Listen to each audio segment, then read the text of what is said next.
Rio de Janeiro, dezembro de 83. Noite. Edifício João Avelange, Rua da Alfândega, número 70. Nono andar. Sede da Confederação Brasileira de Futebol. Um segurança de 55 anos, João Batista Maia, faz o turno da noite. Sozinho. Como de costume. A qualquer momento, dois homens entram no edifício. Imobilizam João Batista. Sobem de elevador até o nono andar. Chegam diante de uma vitrine protegida por vidro à prova de bala. O vidro à prova de bala, porém, está preso por uma moldura de madeira. Eles tiram a moldura com um pé de cabra, e dentro da vitrine, exposta ao mundo sem nenhuma proteção adicional, está a taça Jules Rimet, o objeto mais sagrado do futebol mundial, conquistado com sangue e suor ao longo de 40 anos de história. 24 horas depois, a taça não existe mais. E o Brasil, o único país no mundo que tinha o direito de guardar esse troféu para sempre, perdeu para sempre. Eu sou o Eco. E este é o caso do crime que o futebol brasileiro ainda não conseguiu engolir. Para entender o que foi destruído naquela noite, é preciso voltar ao início. 1928, Paris. Um escultor francês chamado Abel Lafleur recebe uma encomenda da FIFA, criar o troféu oficial da Copa do Mundo de Futebol, que aconteceria pela primeira vez em 1930, no Uruguai. Lafleur cria uma peça de 30 centímetros de altura. Uma quantidade significativa de ouro sobre uma base de pedra azul lápis lazuli. A figura é uma mulher, Nike, a deusa grega da vitória, sustentando com as mãos uma taça octogonal acima da cabeça, como se oferecesse ao mundo a promessa de glória. A peça não tinha nome oficial no começo. Chamavam apenas de Troféu da Copa do Mundo. Em 1946, em homenagem ao dirigente que inventou o torneio, rebatizaram Taça Jules Rimet. As regras eram simples. A taça era emprestada ao campeão de cada Copa, que a devolvia antes da edição seguinte. Mas havia uma cláusula especial: o primeiro país a vencer 3 campeonatos mundiais ficaria com a taça para sempre. Ela passaria a ser propriedade permanente desse país, para ser preservada como patrimônio histórico do futebol. Era mais do que um troféu. Era uma promessa. E desde o primeiro torneio, em 1930, essa taça sobreviveu a guerras, roubos e desastres. Ou quase todos. A primeira grande ameaça não veio de ladrões. Veio de Adolf Hitler. Depois que a Itália venceu as Copas de 1934 e 1938, bicampeã, a taça ficou em Milão, sob a guarda da Federação Italiana de Futebol. Com o início da Segunda Guerra Mundial, as Copas de 1942 e 1946 foram canceladas. E o dirigente da FIFA responsável pela taça, um italiano chamado Ottorino Barassi, enfrentou um problema urgente. O Terceiro Reich estava varrendo a Europa confiscando obras de arte e objetos de valor histórico. A taça era um alvo óbvio. Barassi tomou uma decisão que mistura heroísmo com uma certa comicidade histórica. Ele pegou a taça Jules Rimet, enrolou em papel, colocou-o dentro de uma caixa de sapatos e escondeu debaixo da própria cama. Por anos. Durante toda a ocupação nazista da Itália, o objeto mais valioso do futebol mundial estava debaixo da cama de um funcionário da FIFA em Roma. Ninguém soube. Os nazistas nunca encontraram. Barassi sobreviveu. E em 1950, a taça voltou à circulação, a tempo de testemunhar o que ficaria conhecido como Maracanaço, quando o Uruguai derrotou o Brasil por 2-1 no Maracanã com 200.000 pessoas, no silêncio de um país que tinha certeza de que ganharia. Brasil 0. Taça, escapou por uma caixa de sapatos. A segunda ameaça à taça veio de um ladrão sem rosto, e foi resolvida por um beagle. É março de 1966. A Copa do Mundo aconteceria naquele ano na Inglaterra. Antes do torneio, a FIFA decidiu fazer uma exposição itinerante da taça Jules Rimet em Londres, uma vitrine para o mundo. A taça foi exibida no Westminster Central Hall, com segurança adequada. Ou assim se pensava. No domingo, 20 de março de 1966, às 11 da manhã, a taça estava no lugar. Ao meio-dia, havia sumido. Scotland Yard investigou. Um homem chamado Jackson foi preso. Ele tinha recebido uma embalagem contendo parte da taça e tentou extorquir 15.000 libras da fé inglesa. Mas a taça em si? Desaparecida. Uma semana depois, um homem chamado David Corbett estava passeando com seu cachorro em Beulah Hill, no sul de Londres. O cachorro, um beagle chamado Picris, começou a farejar um arbusto com insistência perturbadora. Enrolada em jornal, debaixo do arbusto, a taça Jules Rimet. Picris virou herói nacional. Ganhou ração vitalícia, medalha honorária e estrelou um filme. Morreu no ano seguinte estrangulado pela própria coleira numa árvore, um fim que nenhum roteirista teria coragem de inventar. A Inglaterra ganhou aquela Copa. Em casa, com a taça que o próprio cão havia recuperado. E foi justamente depois deste episódio que a FIFA tomou uma precaução discreta, mandou fazer uma réplica idêntica, em ouro sólido, para ser mantida em segredo.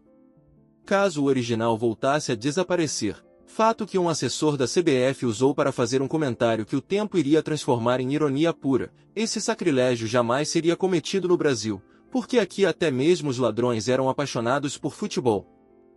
Antes de continuar, se você chegou até aqui, já sabe que esta história não vai acabar bem. Se você ainda não assiste ao Eco dos Fatos, agora é a hora. Se inscreva no canal, ative o sininho. Cada episódio é uma história que alguém preferia que você não soubesse. Agora, vamos para o momento em que o Brasil finalmente colocou as mãos nessa taça. E no que fez com ela?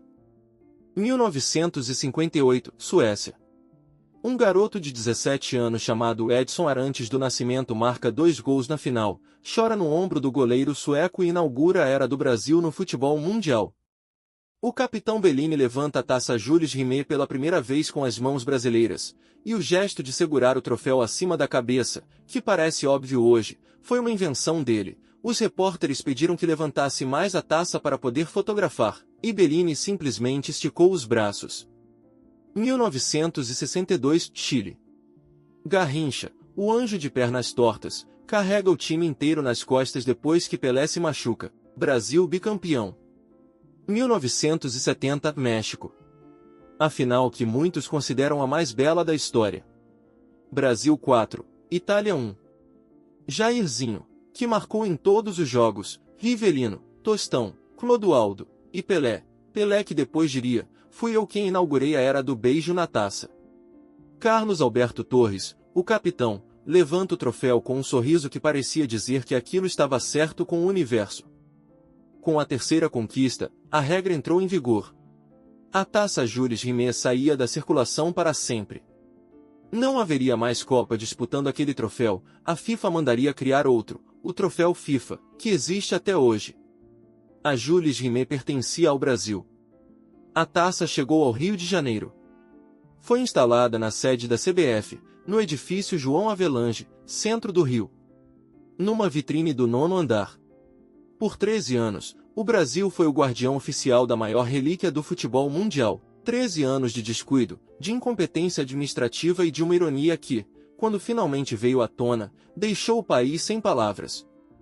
Havia, naquele 9º andar, uma lógica de segurança que parecia razoável na superfície. A taça estava numa vitrine com vidro à prova de bala. O edifício tinha vigilância. O objeto mais valioso da CBF estava, aparentemente, protegido. O que ninguém divulgava, e o que alguns insiders sabiam, era que o vidro à prova de bala estava preso por uma moldura de madeira comum. Pé de cabra. 30 segundos. Mas havia algo ainda mais assombroso. Depois do episódio de 1966 em Londres, quando a taça foi roubada e recuperada pelo Beagle Picris, a FIFA havia providenciado uma réplica em ouro sólido. Essa réplica existia. E a CBF a tinha. Aquela réplica estava no cofre da CBF. A taça original, o objeto único, histórico, insubstituível, de ouro de 18 quilates, esculpido por Abel Lafleur em 1928, estava na vitrine. Compreenda bem o que isso significa. A CBF colocou o original em exposição e guardou a cópia no cofre. Protegeu o que não precisava ser protegido. Expôs o que não poderia ser perdido. Quando os ladrões chegaram, não precisaram arrombar nenhum cofre. A maior parte do trabalho já tinha sido feita pela própria CBF. Às 21 horas do dia 19 de dezembro de 1983, o segurança João Batista Maia estava no primeiro andar do edifício João Avelange quando dois homens entraram. Imobilizaram João Batista. Cobriram seus olhos. Subiram com ele de elevador até o 9º andar. Deixaram-no preso. E foram até a vitrine. A moldura de madeira cedeu ao pé de cabra. O vidro à prova de bala deslizou para o lado. Os homens pegaram a taça Jules Rimet, e mais 3 troféus, a Copa Independência, a Copa Equitativa e a Copa Arjurito. Saíram pelo mesmo caminho. Na manhã seguinte, quando a CBF percebeu o que havia acontecido, o país entrou em estado de choque. Quem planejou aquele roubo? Quem tinha o conhecimento interno necessário para saber da vulnerabilidade da vitrine, dos horários da segurança, da disposição dos objetos no 9º andar? O nome não tardou a aparecer. Sérgio Aires, conhecido como Peralta. Representante do Atlético Mineiro na CBF. Homem que entrava e saía daquele edifício com frequência e familiaridade. Que conhecia cada corredor, cada escada, cada detalhe daquele 9º andar. Peralta não tinha entrado fisicamente no edifício naquela noite. Ele havia planejado tudo. Os executores eram 2, Francisco da Rocha Oliveira, o Chico Barbudo, ex-policial com ficha criminal, e José Luiz Vieira da Silva, o Luiz Bigode, decorador que também comercializava ouro de procedência duvidosa. E havia uma 4ª pessoa que deveria ter participado. Alguém que recusou. Antônio Seta, cognome Broa, foi convidado por Peralta para participar do roubo. Recusou. O motivo que ele daria depois era simples e devastador: seu irmão havia morrido de ataque cardíaco durante a final da Copa de 1970. Aquela taça que Carlos Alberto ergueu ao céu do México enquanto 60.000 pessoas gritavam era também, para Broa, a última imagem associada à morte do irmão. Ele não tocaria naquilo. Mas Broa sabia de tudo. Sabia quem eram os envolvidos, como havia sido planejado, o que tinham feito. Quando o caso estourou, foi Broa quem foi à polícia. Foi ele quem deu o nome de Peralta. Foi a partir da confissão de Peralta, obtida sob circunstâncias suspeitas, que o resto da cadeia começou a se desmontar. Mas a investigação esbarrava num problema central: onde estava a taça? Peralta apontou para um homem chamado Juan Carlos Hernandes, argentino, em situação irregular no Brasil desde 1973, que operava informalmente como negociante de ouro no Rio de Janeiro. Os ladrões haviam tentado primeiro vender a taça a um ourives do centro, que recusou, dizendo que aquilo era patrimônio do povo brasileiro. Então foram a Hernandes. Hernandes comprou. E fundiu. No 20º andar de um edifício no centro do Rio de Janeiro, com uma chaminé improvisada de 40 centímetros, Juan Carlos Hernandes derreteu a taça Jules Rimet em barras de ouro, 3,8 kg de ouro de 18 quilates. Adeus a Nike. A base de lápis lazuli. Os 40 anos de história do futebol mundial. Fundidos numa tarde, numa sala de escritório com vista para a Baía de Guanabara. O caso foi à justiça. Todos os principais envolvidos foram condenados. Peralta, Chico Barbudo e Bigode receberam 9 anos de prisão. Hernandes, 3 anos, considerado receptador. Mas o que aconteceu depois conta mais sobre o Brasil do que qualquer sentença. Antônio Seta, o Broa, a testemunha principal, o homem que entregou tudo à polícia, morreu no dia 3 de dezembro de 1985 num acidente de automóvel próximo à Lagoa Rodrigo de Freitas, no Rio de Janeiro. Era o dia em que ele estava programado para depor em juízo.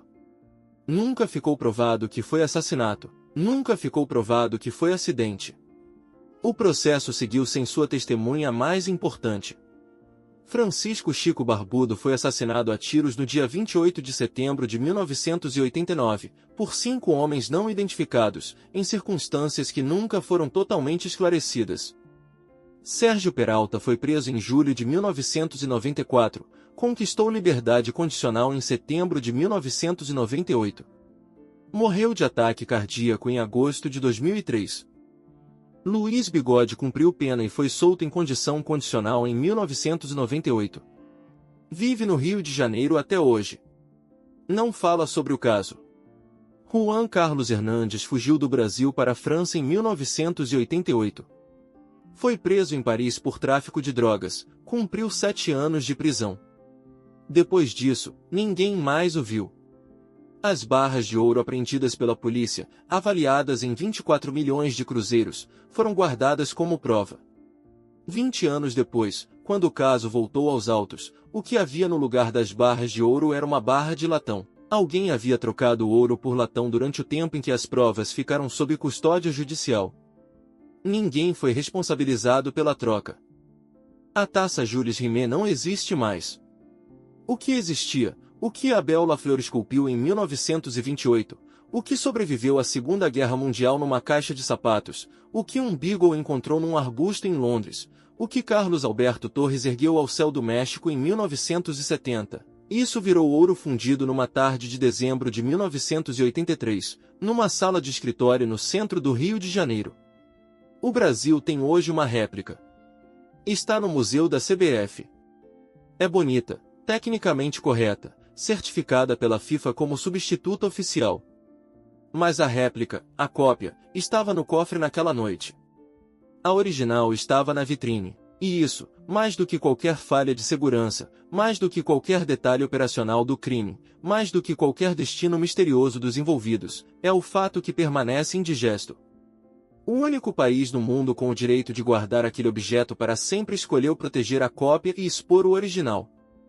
Não houve invasão sofisticada. Não houve tecnologia militar. Não houve gênio criminoso. Houve uma moldura de madeira e um pé de cabra. E quando a taça que Pelé beijou, que Garrincha carregou, que Bellini foi o primeiro a erguer acima da cabeça, quando essa taça virou latão numa barra de prova judicial, ninguém pagou. O latão está em algum arquivo. O ouro foi embora. Hernandes está desaparecido. Broa morreu no dia do depoimento.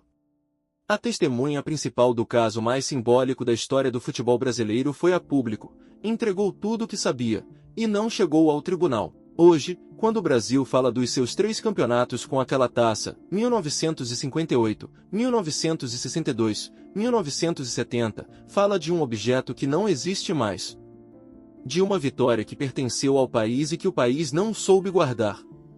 A Nike de ouro que Abel Lafleur esculpiu para simbolizar a glória do futebol mundial foi derretida numa sala no 20º andar de um prédio no centro do Rio. O que resta é o peso daquilo que se perde quando a incompetência encontra a oportunidade certa. E a pergunta que ninguém faz em voz alta, se o latão virou prova, o que foi feito do ouro? Não esquece de curtir o vídeo e se inscrever no canal. Toda ajuda é muito importante nesse início de projeto. Eu sou o Eco. E este fato ainda está ecoando.